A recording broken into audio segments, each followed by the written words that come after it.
యేసుక్రీస్తు నామంలో పరిశుద్ధాత్మ ఆశీర్వాదాలు చూస్తున్న దేవుని బిడ్డలకు నా హృదయపూర్వక వందనాలు తెలియజేస్తూ ఉన్నాను.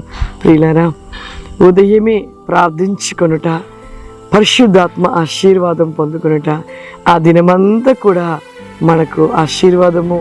మరి ప్రతి విషయంలో దేవుడు విజయం ఇస్తూ ఉంటాడు. దినదినము కూడా మొట్టమొదటగా లేవగానే ప్రార్థన చేసుకోవాలి.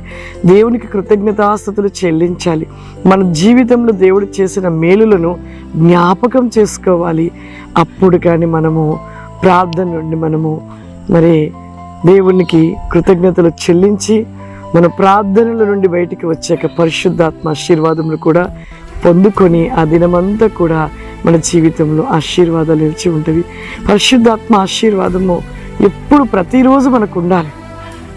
ఆయన ఆశీర్వాదం ఉంటేనే ప్రతి విషయంలో విజయాన్ని పొందుకుంటాం. ప్రియులారా, మరి ఈరోజు వాక్య భాగమును చూసుకుందాము.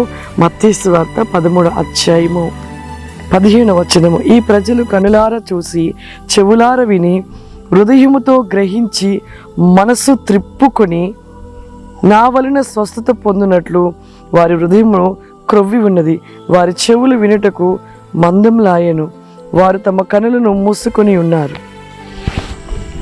చూడండి ప్రియులారా, ప్రతిరోజు దేవుడు చేస్తున్న మేలులను వింటున్నాం, చూస్తున్నాం, ఎన్నో అద్భుత కార్యాలు చూస్తాం. కానీ మన మనసు అంట దేవుని వైపుకు మళ్ళక మరి పై పెదవులతోనే దేవుణ్ణి ఆరాధించే వారిగా ఉంటూ ఉన్నామంట.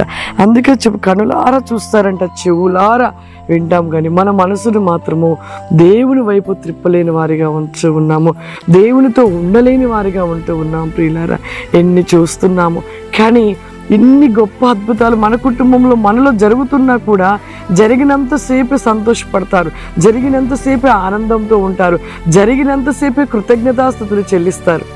తరువాత వెంటనే మర్చిపోతారు. ఆ మేలుని మర్చిపోయి వారు మనస్సు అంట లోకము వైపు తిప్పుకొని ఉంటారంట.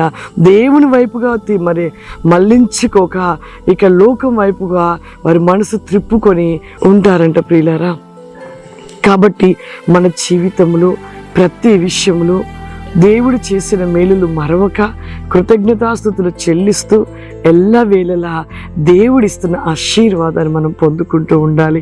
అందరి కళ్ళు మూసుకున్నట్లయితే ప్రార్థన చేసుకుందాం. సర్వశక్తివంతుడా, దయగల తండ్రి, నీకు వందనాలు చెల్లిస్తూ ఉన్నాను ప్రభువా. ఈ ప్రోగ్రాం చూస్తున్న ప్రతి బిడ్డను ప్రభువా మీరు దీవించండి. ఉదయకాలం ప్రార్థించుట, నీ యొక్క ఆత్మవేకమైన పరిశుద్ధాత్మ యొక్క ఆశీర్వాదం పొందుకునుట, దినమంతయు వారి జీవిత వేకములో ఆశీర్వాద కృపని కోసమే దయచేయమని యేసు నామమున తండ్రి, ఆమేన్.